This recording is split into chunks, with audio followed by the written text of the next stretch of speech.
If God never answers that prayer, would you still love him? This question strikes at the very heart of faith. It challenges us to examine the foundation of our relationship with God. Is it built on a bedrock of unconditional love or on the shifting sands of our own desires? Many of us perhaps unwittingly approach God with a transactional mindset. We bring our requests, our shopping lists of blessings, expecting him to deliver. We treat faith like a cosmic vending machine. Insert prayer, receive blessing. But what happens when the machine seems to malfunction? What happens when our prayers seem to go unanswered? Does our love for God diminish in the face of unanswered prayers? Do we question his goodness, his faithfulness? These are difficult questions, but they are questions we must ask ourselves if we want to move beyond a superficial faith. The danger of a transactional faith is that it reduces God to a means to an end. We love him for what he can give us, not for who he is. Our worship becomes a form of spiritual bargaining, a way to secure our own happiness and well-being. This transactional approach to faith is pervasive. We see it in the prosperity gospel, which promises material wealth as a reward for faith.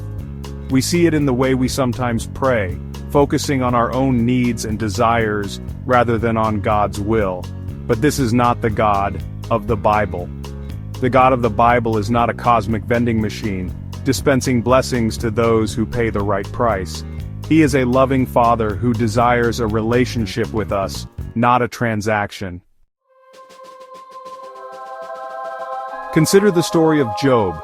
A righteous man, Job loses everything, his wealth, his children, even his health. Yet, in the face of unimaginable suffering, Job refuses to curse God. The Lord gave and the Lord has taken away, he says, "Blessed be the name of the Lord."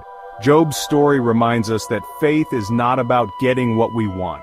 It's about trusting God, even when we don't understand. It's about loving him, not for what he can give us, but for who he is. Job's story challenges us to examine our own hearts. Would we still love God if we lost everything?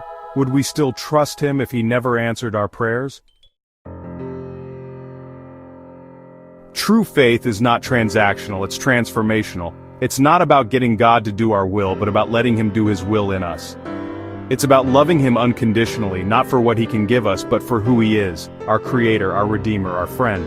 This kind of love doesn't keep a record of wrongs. It doesn't demand its own way. It doesn't rejoice in evil, but rejoices in the truth. It always protects, always trusts, always hopes, always perseveres. This is the love that God has for us. A love that surpasses our understanding. A love that never fails. As we reflect on the question of unanswered prayers, let us remember that God's love for us is not contingent on our circumstances. He loves us in our joys and in our sorrows, in our successes and in our failures. He loves us not because of who we are, but because of who he is. And in that love, we find true freedom, true joy, true life.